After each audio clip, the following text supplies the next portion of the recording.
Hello and welcome to We Never Met, the podcast where I have interesting strangers on every single week. Today we have Sam or Ghani. Hello, guys. How you doing, man? I'm doing super well. Dude, thank you for having me. This is one I've been waiting for a while because like just to start off, I mean, I'll give a little background on my perception of you and like what I see online and stuff.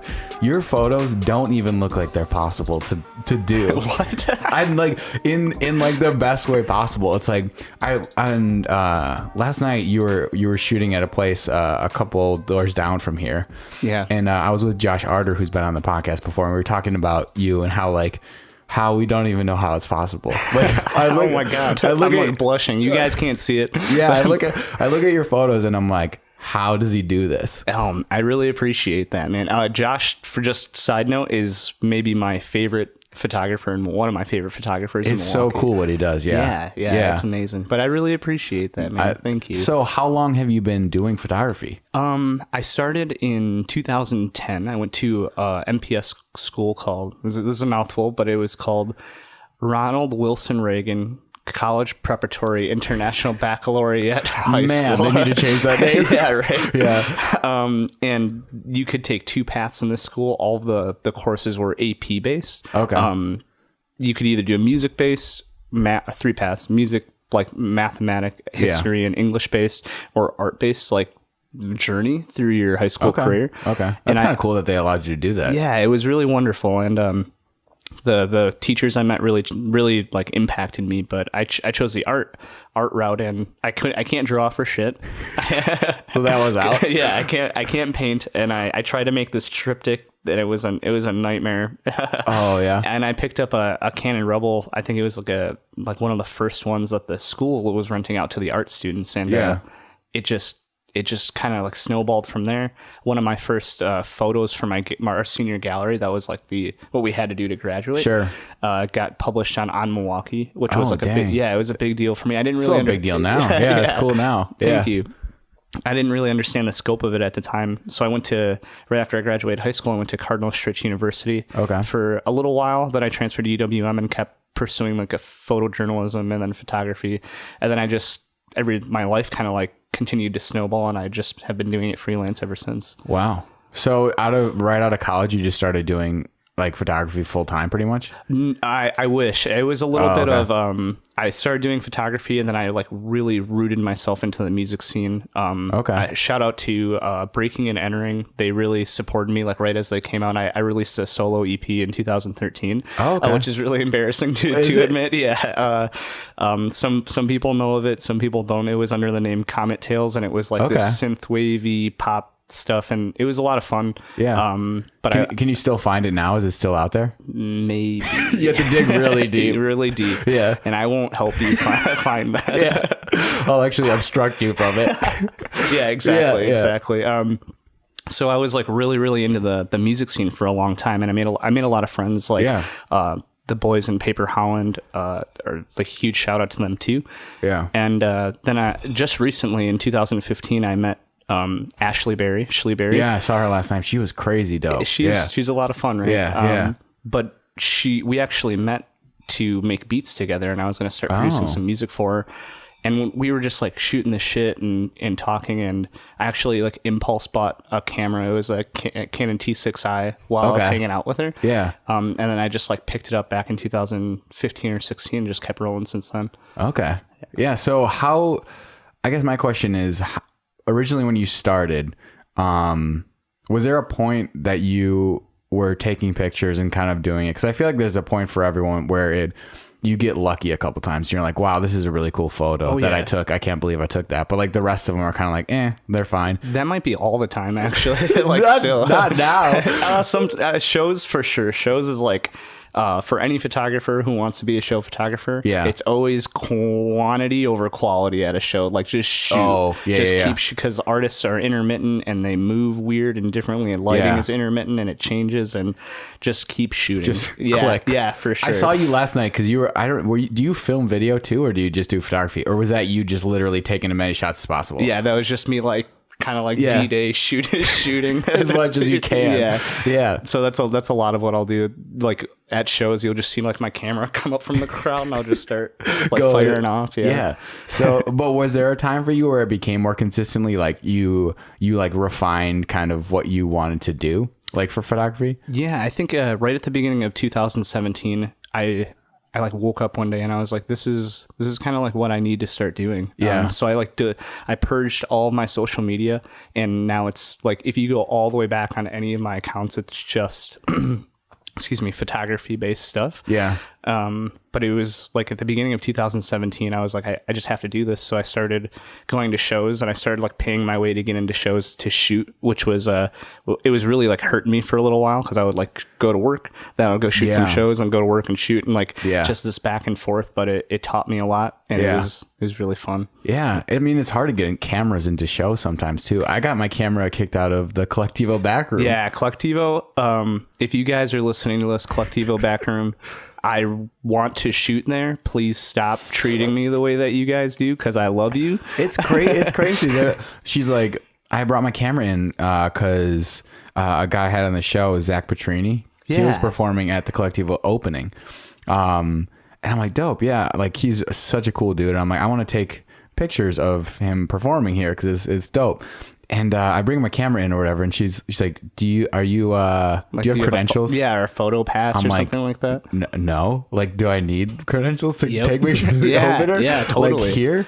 And she's like, yeah, you're going to have to put your camera in your car. I'm like, number one, I'm not putting my camera in my car because it's freezing outside, and it's going to like break my camera. Yeah, like damage No, I'll keep it here, but I guess I can't take photos with it. It's truly a bummer because it goes through like the Pabst Theater Group, the Collectivo backroom, and then there's like the artist has to agree to it too. So and I know they're just doing their job, you know. There's nothing they can do. It's rough shooting there. It truly is. And it's crazy to me because they're like, yeah, you can take like digital cameras in there, or you can take like your phone. What's the difference if I take my phone and take a picture, or take my camera and take a picture? Like, I'm still taking pictures. No, truly, and phone cameras are so good these days. So right. It's like almost no difference. Yeah. I got kicked out of an S. Carey show at the Collectivo backroom and I snapped one photo and I put it on Instagram. Like, this is the one I got before I got kicked out. It was really funny. But oh yeah. He's one of the guys I'm trying to get on the podcast. What? Yeah, I'm trying. He hasn't responded.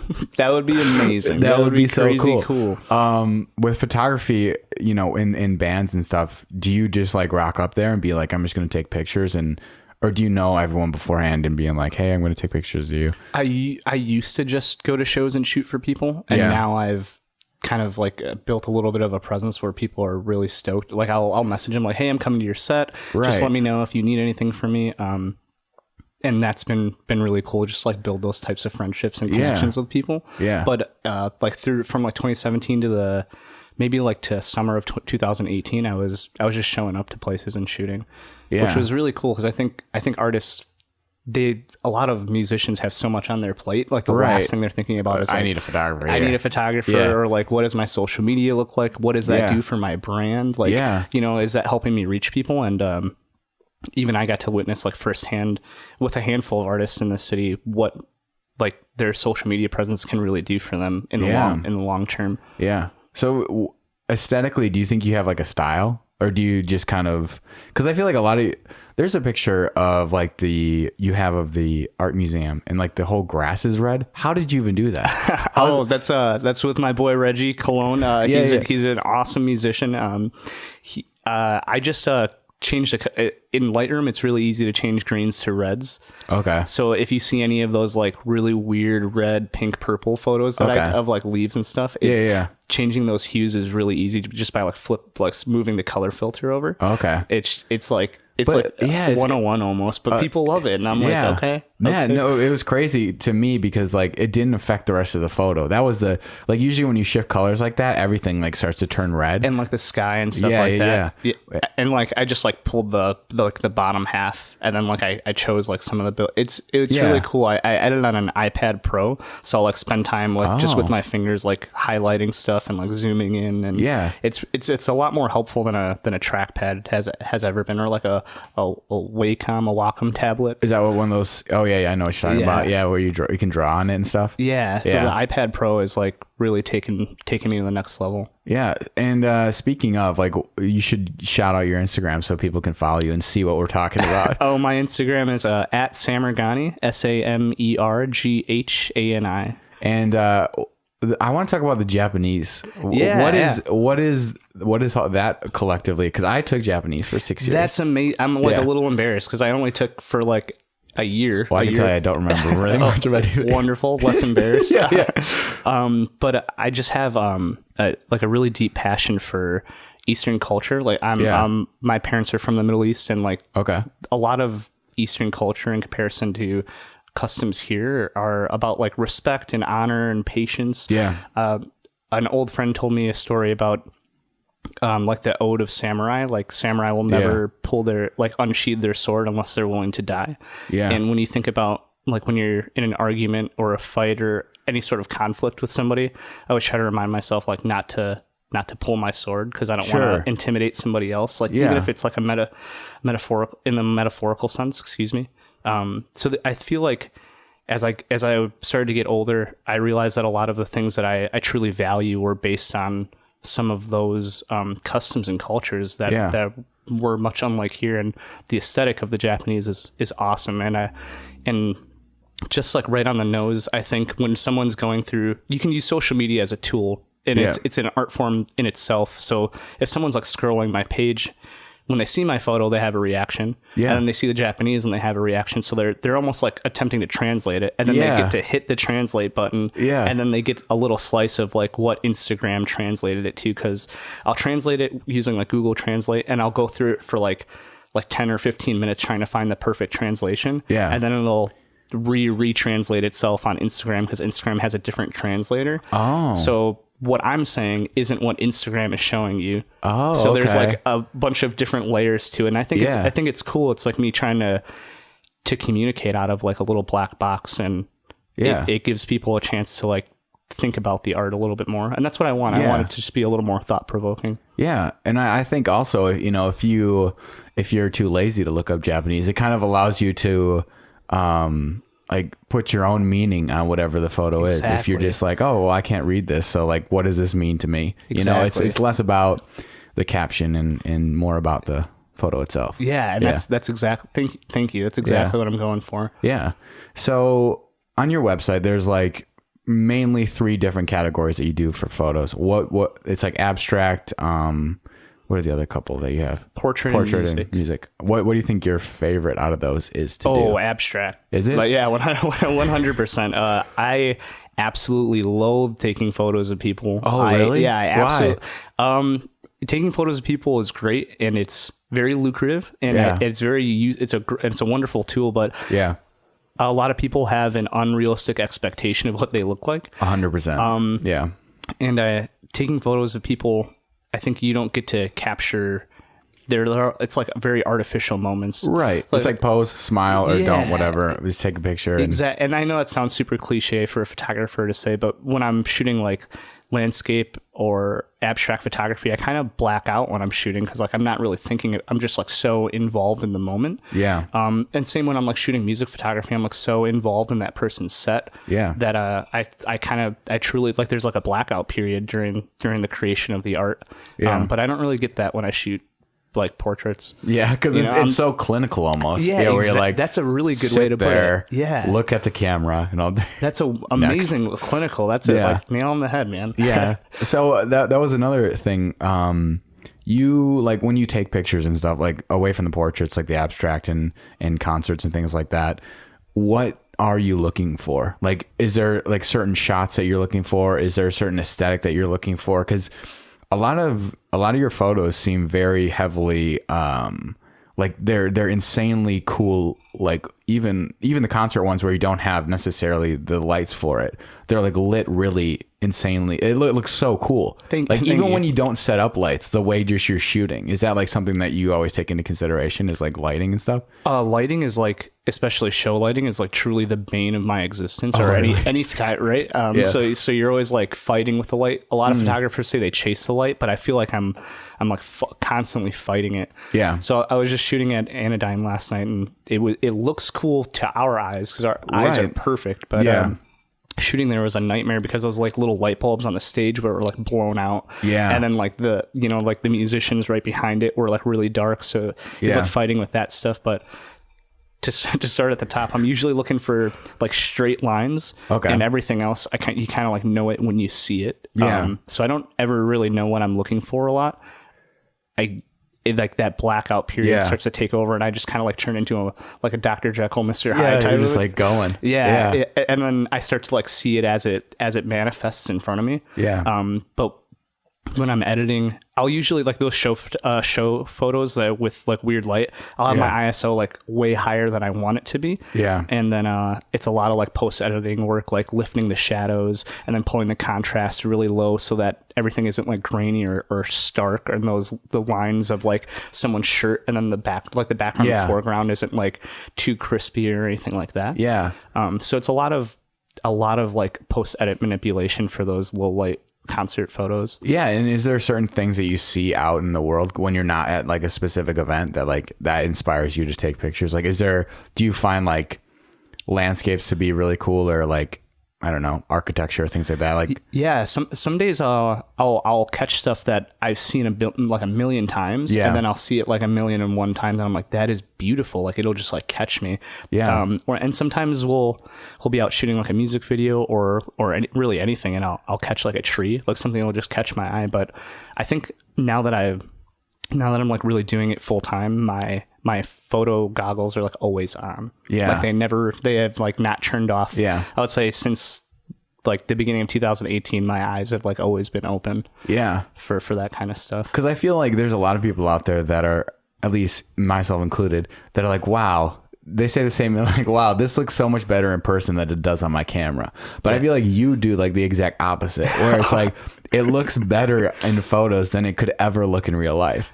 That is like the highest compliment. Thank you. That's truly like, because even when you go on like vacation and stuff, and you're in like a crazy environment, like or in the mountains or something, you're like, oh man, like this looks so cool. I wish I could capture this to show people how insanely cool this is. Where I feel like you work the other way, where it's like, this is cool, and you'll never be able to see this in real life because it's so cool in camera. So do you ever feel like that though? Do you ever feel like when you're editing a photo and finish it, you're like, oh my gosh, like this is even cooler than I saw? Like, yeah. Sometimes there's a photo of Chinatown in Chicago that I took where it looks like it's like a scene out of an anime after because like all the neon lights were like lit up and stuff like that. It looked wonderful, but it happens sometimes. But I like can't stress this enough, and I hope that any other artist that's like listening to this can relate. But that blackout period really takes over. And it's hard to remember what I was thinking when I was shooting. Yeah. But lately, when I go back to some of my photos, it kind of reminds me what I felt.